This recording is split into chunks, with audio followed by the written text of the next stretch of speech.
বিএনপির স্থায়ী কমিটির সদস্য সালাউদ্দিন আহমেদের সাম্প্রতিক সময়ের কিছু মন্তব্য ও দীর্ঘ সময় ভারতে অবস্থান নিয়ে যখন দলটির ভেতরে ও বাইরে নানা আলোচনা ও সমালোচনা চলছে, ঠিক সে সময়ে সামাজিক যোগাযোগ মাধ্যম ফেসবুকে তাকে নিয়ে এক দীর্ঘ স্ট্যাটাস লেখেন প্রধান উপদেষ্টার প্রেস সচিব শফিকুল আলম। নিজের ভেরিফাইড ফেসবুক পেজে দেয়া ওই পোস্টে তিনি আওয়ামী লীগের সময়কার সালাউদ্দিন আহমেদের ভূমিকা তুলে ধরেন। প্রধান উপদেষ্টার প্রেস সচিব শফিকুল আলম লেখেন, যেদিন নিরাপত্তা বাহিনী সালাউদ্দিন আহমেদকে অপহরণ করে গুম করে সীমান্ত পেরিয়ে পাঠিয়ে দেয়, তার কয়েক সপ্তাহ আগেই তিনি বিএনপির মুখপাত্র হিসেবে গোপন একটি জায়গা থেকে দায়িত্ব গ্রহণ করেছিলেন।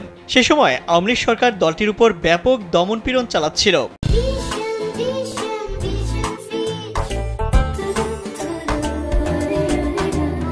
খালেদা জিয়াকে গুলশান কার্যালয়ে গৃহবন্দী করে রাখা হয়েছিল।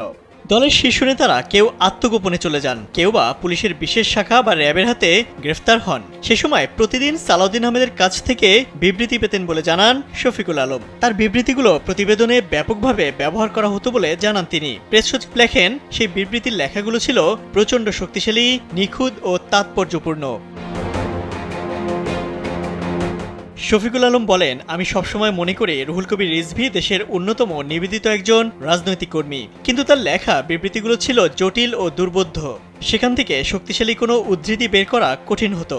কিন্তু যখন রিজভী গ্রেফতার হলেন এবং সালাউদ্দিন আহমেদ গোপন অবস্থান থেকে মুখপাত্রের দায়িত্ব নিলেন, তিনি বিএনপির ইতিহাসে সবচেয়ে শক্তিশালী ও অসাধারণ বিবৃতি পাঠাতে শুরু করলেন। সেগুলো ছিল বোমার মতো, সরাসরি শেখ হাসিনার শাসনকে চ্যালেঞ্জ করছিল।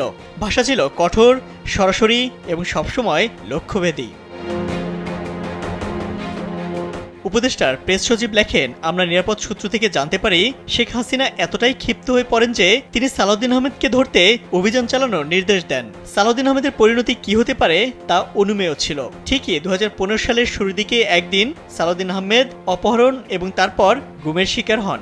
সে সময় তার স্ত্রী হাসিনা আহমেদ তার মুক্তির দাবিতে একটি সাহসী আন্দোলন শুরু করেন। তার লড়াই ছিল অবিরাম ও দেশের অন্যতম সাহসী একটি প্রচেষ্টা। সে সময়কার গুমের শিকার পরিবারগুলোর সংগঠন মায়ের ডাকের হাজেরা খাতুন ও তার মেয়ের সঙ্গে এই আন্দোলন চালিয়ে যান সালাউদ্দিন আহমেদের স্ত্রী হাসিনা আহমেদ। প্রেস সচিব শফিকুল আলম লেখেন, সম্ভবত তার সেই আন্দোলন ও প্রতিবাদ আংশিকভাবে হলেও নিরাপত্তা বাহিনীকে সালাউদ্দিন আহমেদকে সীমান্ত পেরিয়ে শিলংয়ে পাঠাতে বাধ্য করেছিল।